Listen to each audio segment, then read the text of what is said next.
Capítulo 7. O materialismo.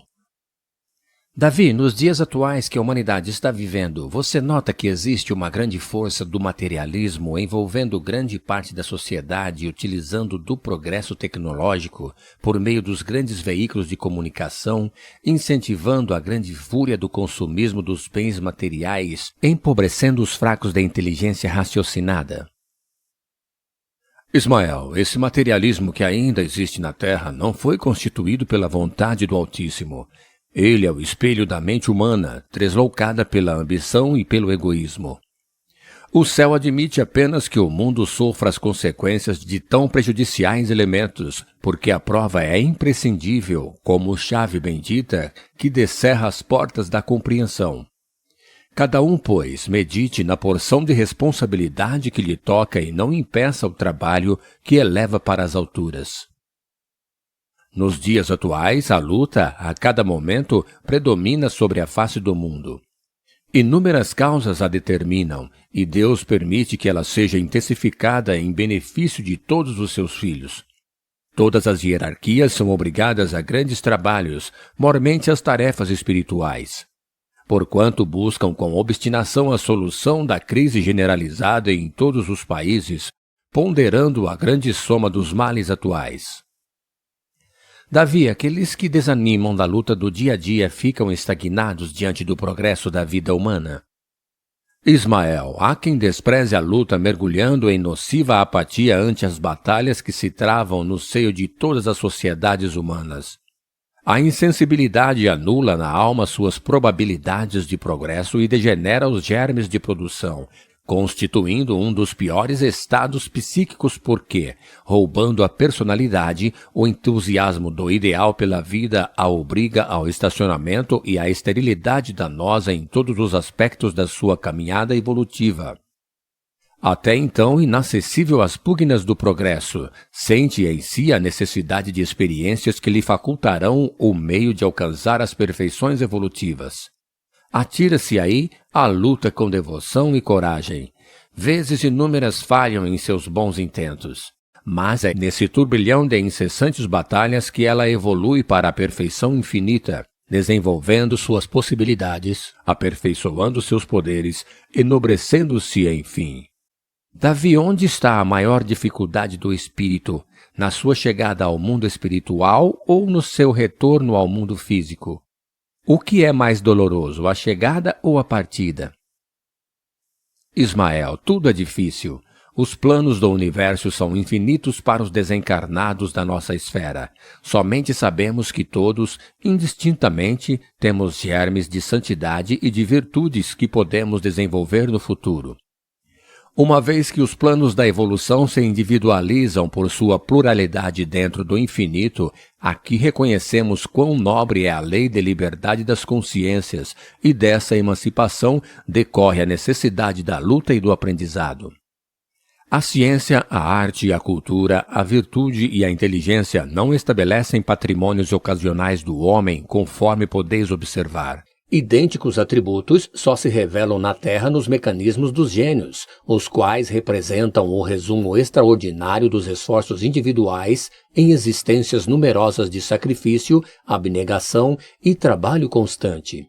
Todos os seres, portanto, laboram na obtenção dessas vantagens de acordo com suas aptidões naturais dentro das lutas planetárias. Paulatinamente, vencem imperfeições, aparam arestas, destroem defeitos em suas almas, lampejando seus progressos, último desígnio de todas as nossas ponderações comuns. O futuro é a perfeição. Associada ao conhecimento de suas próprias necessidades de aperfeiçoamento, a alma jamais abandona a luta. Volta às existências preparativas do seu futuro glorioso. Reúne-se aos seres que lhe são afins, desenvolvendo a personalidade persistente e incansável nas veredas da evolução. Em existências confusas ao sopro das desventuras, empilha seus tesouros imortais representados nas lições que aprende devotadamente no sofrimento que lhe sobrepunham a sensibilidade. Cada etapa alcançada é um círculo de dores vencido e de perfeições conquistadas. Cada encarnação é como um atalho nas estradas da elevação. Por esse motivo, o ser humano deve amar sua existência de lutas e de agonias temporárias, porquanto elas significam uma bênção divina, quase um perdão de Deus. A golpes de vontade constante e firme, o espírito alcança elevados pontos na sua escala evolutiva nas quais não mais se deterá nos caminhos pedregosos, mas sentirá cada vez mais a necessidade de evolução e de experiência que o ajudará a realizar em si as culminâncias divinas. Alegramo-nos ao saber que um dia fomos criados pelo grande amor de Deus, que nos deu a imortalidade. Uma existência de sofrimento não significa nada diante da eternidade. Naquele momento, depois que vários personagens da história da codificação já haviam narrado suas responsabilidades na sua volta ao mundo físico, ficamos muito surpresos com a chegada de um espírito muito iluminado que trabalhou com Jesus. Perguntei a Davi: esse espírito que está chegando transmite muita confiança. É como se eu estivesse sentindo a presença de minha mãe nos momentos de desespero e aflições. Aconchego para minha alma. Sinto-me acolhido pela sublime vibração que ela transmite a todos nós. Observei que até as flores do ambiente no meio da relva exalavam um perfume com um aroma mais suave, como se a presença tão ilustre houvesse feito enorme transformação no recinto. Ismael então nos apresentou a nossa distinta visitante dizendo: essa é a irmã Rosália, aquela que trouxe para o Evangelho de Jesus uma das mais lindas mensagens, referindo-se à caridade. Ela não falou somente a respeito da caridade, mas sobre toda a sua vida na terra, onde vivenciou em plenitude essa maravilhosa virtude. Entre falar e praticar existe uma enorme diferença.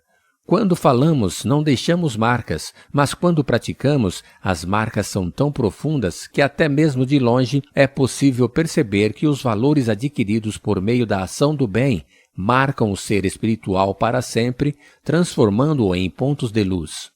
E por onde passa é observado, porque encanta aqueles que estão vibrando na mesma faixa e querendo seguir o mesmo caminho. Amemo-nos uns aos outros e façamos aos outros tudo o que queríamos que nos fosse feito. Toda religião, toda moral se encerram nesses dois preceitos. Se eles fossem seguidos no mundo, todos seriam perfeitos. Observamos o que a irmã Rosália nos disse logo ao chegar, repetindo a mesma fala, a mesma mensagem que ela trouxe e que foi colocada em o Evangelho segundo o Espiritismo. Ficamos todos surpresos porque, antes mesmo de nos cumprimentar, ela já foi logo falando que devemos amar uns aos outros, referindo-se à caridade. Isso nos deixou muito emocionados diante da luminosidade que saía de sua boca, quando falava com sua voz muito suave, em forma de poema em notas musicais que pairavam no ar. Aquele sentimento de rara beleza alimentou o nosso ser espiritual com profunda emoção. Amemo-nos uns aos outros e façamos a outrem o que quereríamos que nos fosse feito. Toda religião e toda a moral estão encerradas nesses dois preceitos. Se eles fossem seguidos no mundo, todos seriam perfeitos. Nada mais de ódio, de ressentimentos. E digo mais ainda, nada mais de pobreza, porque do supérfluo da mesa dos ricos, muitos pobres se alimentariam e não se veriam mais, nos sombrios bairros em que morei, durante a minha última encarnação, pobres mulheres arrastando consigo crianças famintas e necessitadas de tudo. Ricos, pensai um pouco nisso. Colaborai com o que tendes de melhor com os infelizes. Dai a fim de que Deus um dia vos retribua o bem que houverdes feito, para encontrardes ao sairdes do vosso envoltório terreno um cortejo de espíritos reconhecidos que os receberão no limiar de um mundo mais feliz. Se vós pudesseis saber a alegria que tive em reencontrar aqui aqueles aos quais pude beneficiar em minha última vida terrena. Amai, pois, o vosso próximo, amai-o como a vós mesmos, porque agora sabeis que esse infeliz que repelis seja, talvez, um irmão, um pai, um amigo que afastais para longe de vós. E então qual não seria o vosso desespero ao reconhecê-lo no mundo dos espíritos? Quero que compreendais bem o que pode ser a caridade moral, aquela que cada um pode praticar e que nada custa materialmente, mas que é a mais difícil de ser praticada.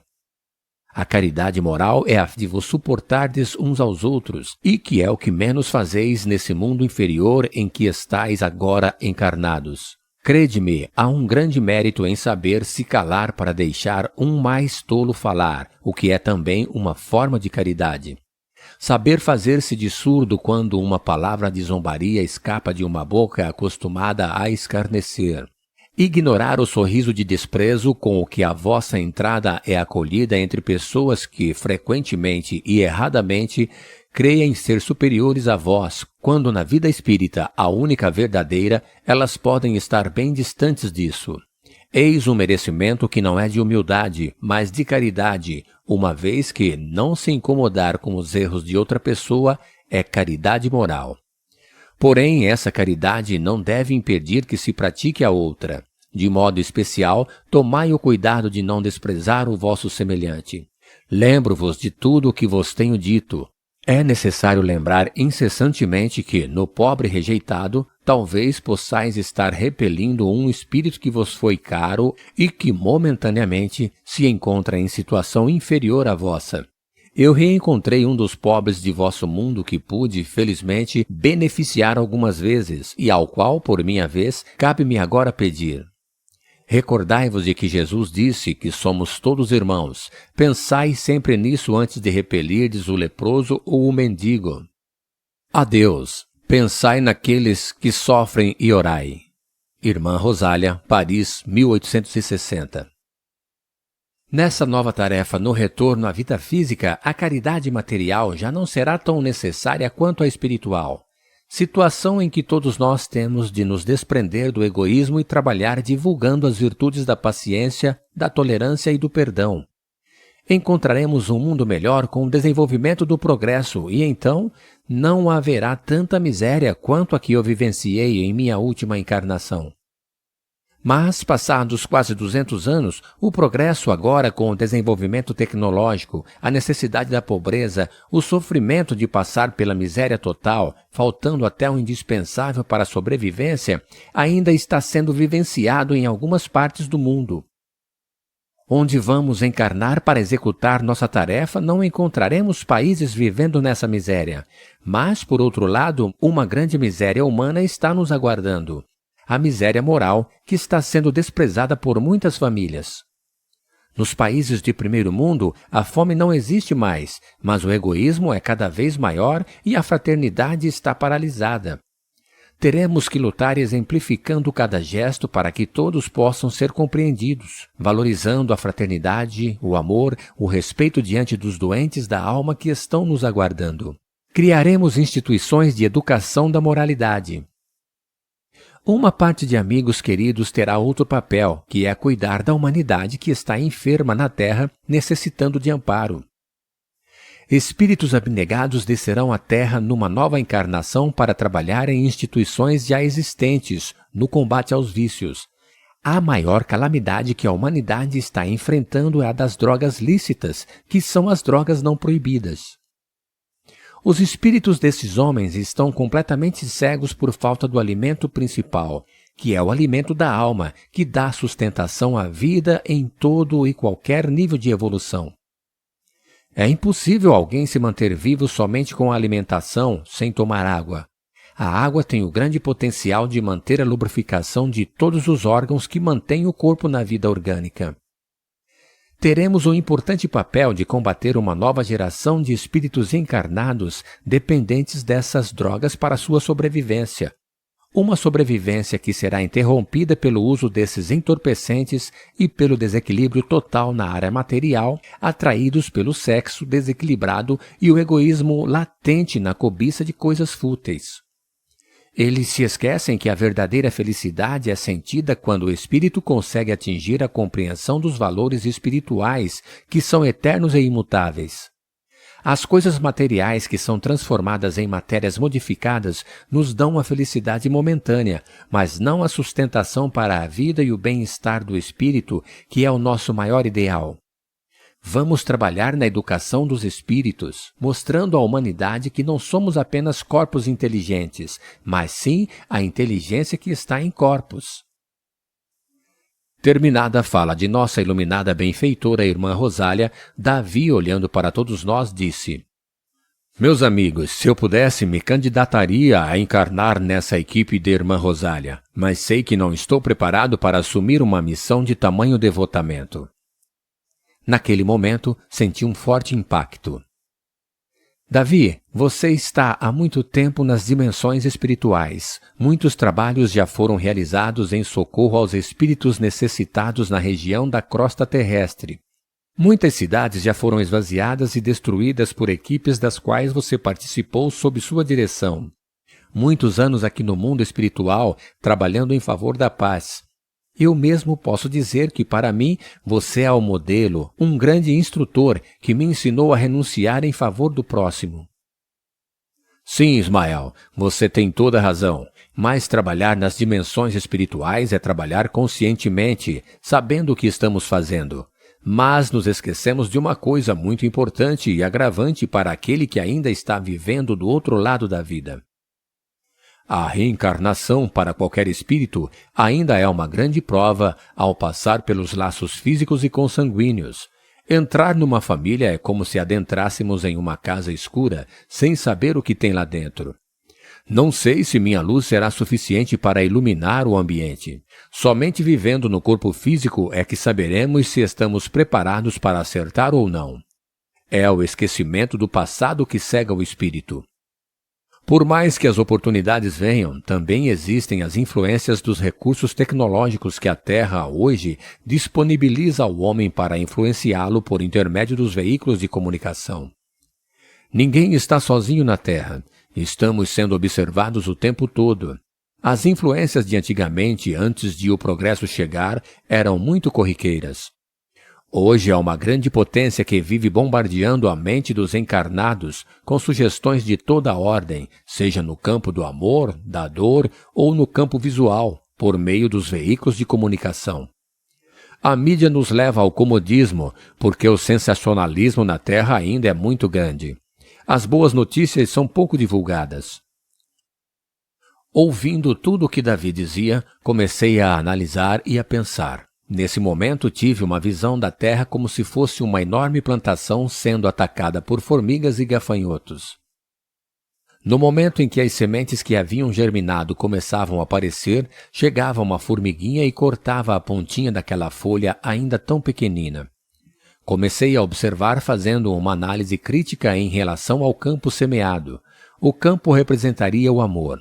As instituições que trabalham em favor da paz, no caso, seriam as plantinhas. Por outro lado, o sensacionalismo, com notícias que não trazem nada de bom para o homem, trabalhava sem parar como o formigueiro. Eu pude entender que, para superar tudo aquilo, seria necessária a química do amor. Somente por meio dessa química se poderia afastar o ataque dos obsessores. No momento atual, eles estão atingindo a Terra por intermédio dos seres humanos, pelos mesmos veículos que um dia terão o papel de realizar a transformação no planeta. Quando o bem e o amor saírem da timidez, dando preferência àqueles que são ouvintes desses canais de comunicação, preferindo nova programação, esses veículos serão transformados em escolas da alma para que, assim, possamos adentrar em um mundo de regeneração. Analisando o diálogo, Davi nos acrescentou mais, dizendo: O Consolador que Jesus nos prometeu está aí, por intermédio do Espiritismo. Ele conta conosco para espalhar essas mensagens. Em pontos isolados aparecem médiuns que ainda trazem o egoísmo em seu coração, sendo contaminados pela vaidade e, ao invés de vivenciar a fidelidade espírita cristã dentro da pureza doutrinária, preferem o comodismo e só se preocupam com um interesse pessoal e financeiro. Quando a fama lhes sobe a cabeça, acham que podem subir em palanques e promover discursos, trazendo assuntos equivocados que não acrescentam nada para a doutrina. E, ao invés de engrandecê-la, tentam conturbar os ensinamentos de Kardec. Mas suas obras fazem somente barulho e passam rápido, pois não encontram base segura para permanecer no mercado. Já as obras espíritas codificadas por Allan Kardec permanecem intocáveis e imutáveis, porque estão de acordo com as leis naturais. Não são as obras que têm de ser modificadas para chegarem ao nosso entendimento. Nós é que temos de estudar para entender essas obras. A doutrina não está sendo multiplicada como Jesus um dia fez, mas sendo modificada pelas raízes, nas profundezas da alma. Muitos estão ouvindo hoje, somente ouvindo, os princípios espíritas. Outros estão combatendo ferrenhamente essa revolução que a doutrina traz. A revolução da alma na valorização da vida real. A vida na Terra é uma fantasia. A verdadeira vida é a espiritual. Essa é a nossa origem. Mas a humanidade ainda não tem acesso a esses valores.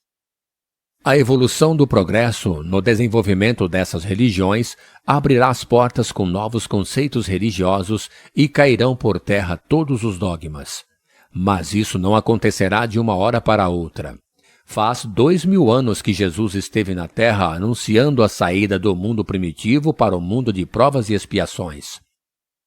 Haverá a transformação do planeta Terra de mundo de provas e expiações para mundo de regeneração, e essa mudança está somente no início. Existem alguns países que ainda têm a lei de pena de morte, a lei do aborto. Há países que são politeístas, que acreditam em vários deuses. Outros que compreendem a reencarnação por meio da qual o espírito pode se regenerar reencarnando em corpos de animais. Há tribais convivendo com a civilização, julgando-se civilizados. Eles têm muitos conhecimentos intelectuais, mas em matéria de moral, de espiritualidade, são verdadeiras tribos que estão sendo descobertas agora. Antigamente o tempo passava mais lentamente, então a transição era lenta. Hoje, o tempo, com as novas descobertas, com os avanços tecnológicos, científicos e filosóficos, está numa velocidade acelerada. Isso nos mostra que a transição será mais rápida, pois o progresso arrasta a multidão. No aprendizado, o homem estuda e aprende. Chega o momento em que ele, de tanto estudar a parte material, encontra-se com Deus. Chega à conclusão que dali para a frente só poderá entender mais da matéria se aceitar o princípio de tudo. E esse princípio se chama Deus.